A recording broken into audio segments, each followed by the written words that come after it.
Euzu billahi mineşşeytanirracim. Bismillahirrahmanirrahim. Allahumme salli ala Muhammedin və ali Muhammed. İmam Cəfər-i Sadiq əleyhissalam belə buyurmuşdur. Məqam və şöhrət sevgisi, Allah qorxusu olan qəlbə daxil ola bilməz. Salamlayırıq əziz, dəyərli izləyiciləri. Allahın izni ilə biz namaz bölməsini davam elətdiririk. Artıq namazın başlanğıc hissələrinə daxil oluruq. Bugünkü mövzumuzda həm azan və iqamədən bəhs edəcəyik, həm də namazın vacibatlarına keçəcəyik. Əvvəlcə qeyd eləyək ki, azan və iqamə bölməsində bəyənilən əməllərdəndir ki, gündəlik namazlardan əvvəl azan və iqamə oxunulsun. Lakin fitir və qurban bayramı namazlarında, eyni zamanda digər vacib və ya müstəhəb namazlarda azan iqamə yoxdur. Azan və iqamədə əşhədu ənnə əliyyən vəliyullah kəlməsini demək bəyənilən əməllərdən və insanı Allaha yaxınlaşdıran ən fəzilətli əməllərdən hesab edilir. Lakin onu azan və iqamənin tərkib hissəsi saymaq olmaz. Televizor və ya telefon kimi vasitələrdən azanı eşitmək kifayət etməz, gərəkdir ki, canlı şəkildə oxunulsun. Əyləncə məclislərinə uyğun tərzdə musiqili şəkildə azan vermək haramdır və batildir. Keçirik namazın vacibatlarına. Namazın vacibatları şəriətə əsasən 11 dənədir. İlk əvvəl başlayır niyyət. Biz bir-bir bu 11 dənənin hər birisini ayrı-ayrı diqqətinizə çatdıracağıq. Birinci hissə niyyətdir. Şəriətdə qeyd olunur ki, insan Allaha yaxınlaşmaq niyyəti ilə və Allahın əmrini yerinə yetirmək niyyəti ilə namaz qılsa kifayət edir. Zöhr və yaxud əsr namazı kimi 4 rükətli namaz qılmaq istəyirsə, gərək bəlli eləyə ki, hansını qılır.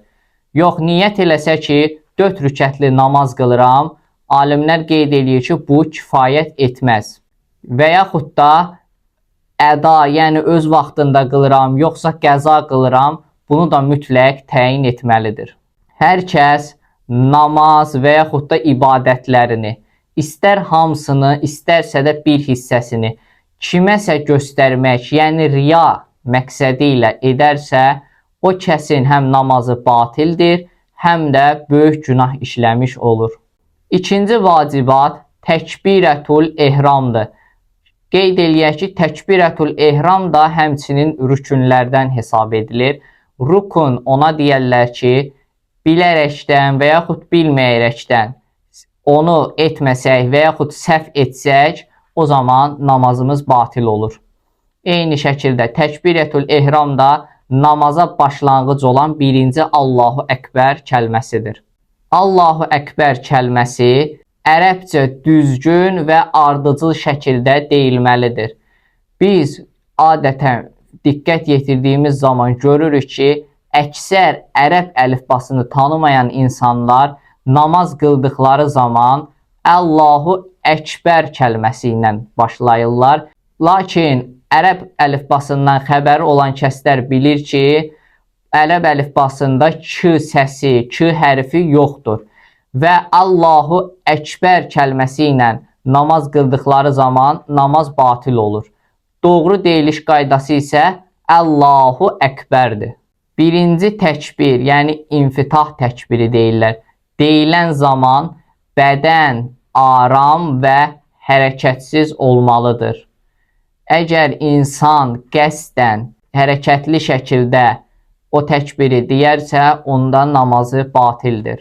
İnsan təkbiri, Fatihəni və həmçinin surəni, zikirləri dediyi zaman o şəkildə deməlidir ki, özü eşitsin.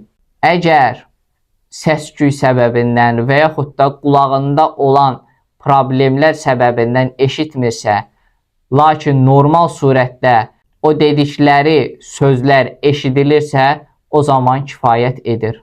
Lal olan və yaxud da dilində problem olan kəs gərək bacardığı şəkildə Allahu Əkbər kəlməsini desin. Lakin heç cürə deyə bilmirsə, alimlər qeyd edir ki, o şəxs qəlbindən keçirtməli, dilini tərpətməli və həmçinin də işarə ilə bildirməlidir.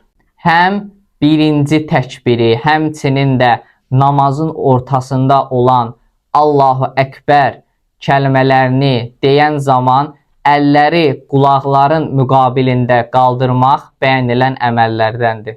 Əgər başlanğıc təkbirini deyib deməməsində şək getsə və Fatihə surəsini oxumağa başlayıbsa, o zaman alimlər qeyd edir ki, şəkkinə etina etməsin.